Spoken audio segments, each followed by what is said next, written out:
नमस्कार, मैं हूं धर्मेंद्र। आप देख रहे हैं ऑनलाइन न्यूज इंडिया। एक कहावत कही जाती है कि मान न मान मैं तेरा मेहमान। और इसी तरह से एक मुंह उठा करके बीजेपी के नेता वो पहुंच गए हाईकोर्ट के अंदर, और हाईकोर्ट के अंदर उन्होंने पीआईएल दाखिल कर दी और कहा कि ताजमहल के नीचे जो 22 कमरे बंद हैं, सालों से बंद है, उनको खोल दीजिए। हमें रिसर्च करना है, वहां पर हिंदू देवी देवताओं के मंदिर के मिलने के जो है अवशेष है। लेकिन इस पूरे फैसले के ऊपर इलाहाबाद हाईकोर्ट ने जो कहा है वो सुनने लायक है।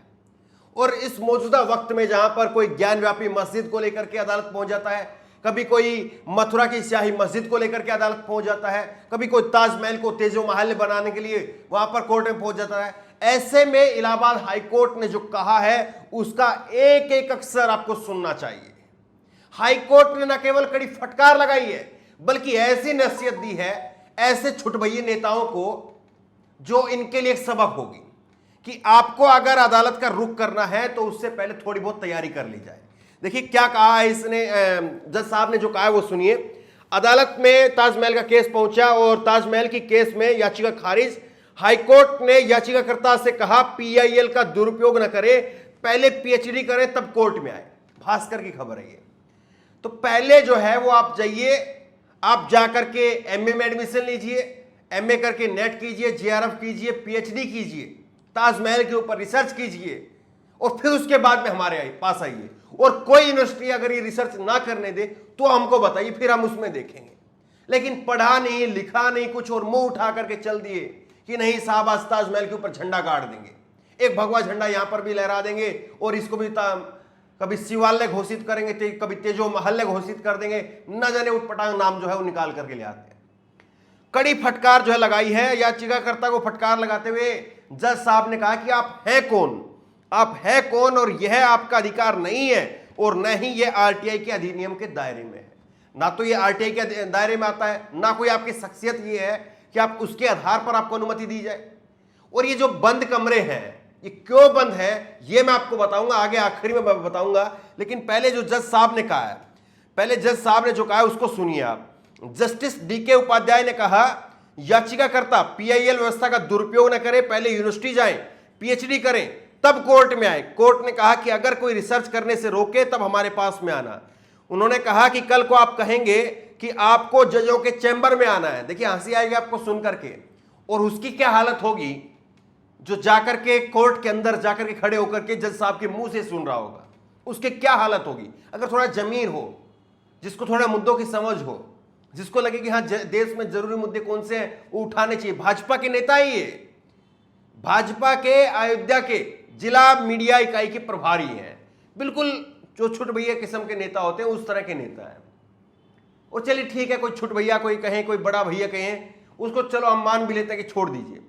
आप एक व्यक्ति के तौर पर गए, आप एक नागरिक के तौर पर गए, नागरिक के तौर पर सब समान, लेकिन कम से कम ये तो सोचिए देश के लिए जरूरी मुद्दे क्या है। क्या आप कभी गए केंद्र सरकार के पास में, क्या आप कभी गए कोई डिफेंस मिनिस्टर के पास में कि 3 साल से सेना की भर्तियां बंद है, कोई आपने वहां पर अर्जी दाखिल की? वहां पर तो आप करते नहीं है। अब इसमें जज साहब कह रहे हैं कि कल को आप आएंगे और कहेंगे कि जजों के चैम्बर में जाना है, तो क्या हम आपको चैम्बर दिखाएंगे? इतिहास के मुताबिक, इतिहास आपके मुताबिक नहीं पढ़ाया जाएगा। इससे करारा तमाचा, इससे करारा थप्पड़ और नहीं हो सकता है।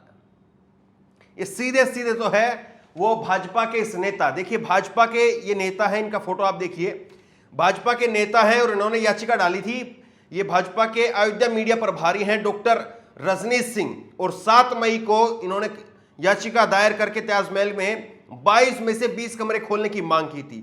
उन्होंने कहा था कि इन कमरों के अंदर हिंदू देवी देवताओं की मूर्ति होने की आशंका जताई थी।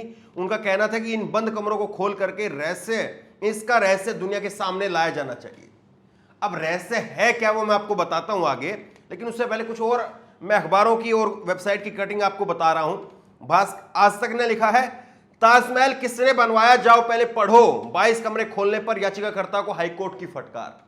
यह पता नहीं है कि किसने बनवाया, कब बनवाया। जो 22 कमरे हैं वो आज से 88 साल पहले 1934 के अंदर खुले थे। 88 साल पहले 1934 में खुले थे।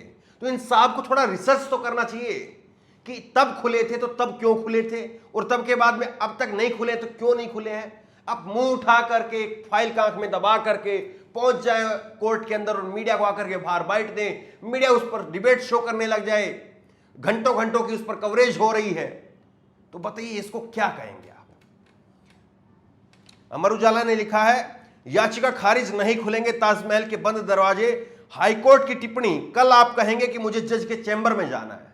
अब वो कल को कहेंगे नहीं साहब मुझे तो सुप्रीम कोर्ट के जज के चैम्बर में जाकर के देखना है, वो कहां से निकल करके आते हैं, उनके आने का रास्ता कौन सा है, मैं वो देखना चाहता हूं। तो ये कोई मजाक हो रहा है क्या? देश के सिस्टम के साथ में किस तरह से जो है वो मजाक बना करके रख दिया गया है, ये आप देख रहे हैं। और सबसे बड़ी बात ये उसमें मीडिया का ट्रायल मिलता है। ऐसे लोगों को पहले कोई भाव नहीं देता था, लेकिन अब ऐसे लोगों के ऊपर घंटों घंटों के डिबेट शो होते हैं। ये आप देखिए, इंडिया टीवी ने लिखा है, ताजमहल विवाद पर हाईकोर्ट की फटकार, याचिकाकर्ता से कहा यूनिवर्सिटी जाओ पीएचडी करो तब कोर्ट में आना।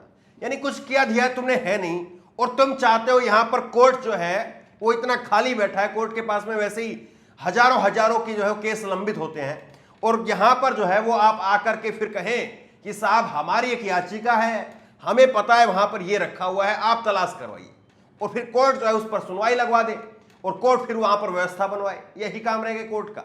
और इससे 2 दिन पहले भी इसी तरह से, ये देखिए आप न्यूज 18 की खबर है, ताजमहल विवाद में जयपुर की पूर्व राजघराने की एंट्री, जाने दिया कुमारी ने क्यों दिया ये बड़ा दावा। अभी फोटो देख रहे हैं आप, ये है दिया कुमारी, और इन्होंने मीडिया के सामने आकर के कह दिया कि साहब जो ताजमहल है वो ताजमहल तो हमारे जयपुर में जो हमारे राजघराने हैं, जिन राजघरानों से मैं आती हूं, उन राजघरानों के जमीन पर ये बना हुआ है, तो इसलिए हमारा इस पर हक है। अब ये है कौन, ये न्यूज 18 आपको नहीं बताएगा। ये है भाजपा की सांसद है, भाजपा की सांसद है, और इनको भी जो है छोड़ दिया गया। दरअसल ये जो पूरा बीजेपी आरएसएस का जो पूरा टीम है, पूरी आप इसको क्या कहेंगे, इनके पास में एक ही काम है, किसको कहां से निकाल करके किसको कहां पर लगाना है, कहां पर कौन चमकेगा, कहां पर कौन ऊपर से नीचे करो, उसको ऊपर से ऐसे, बस यही, ताकि एक मीडिया का ट्रायल होता रहे और उसी मीडिया के ट्रायल में चीजें जो है वो इधर उधर गुथ करके खत्म हो जाए।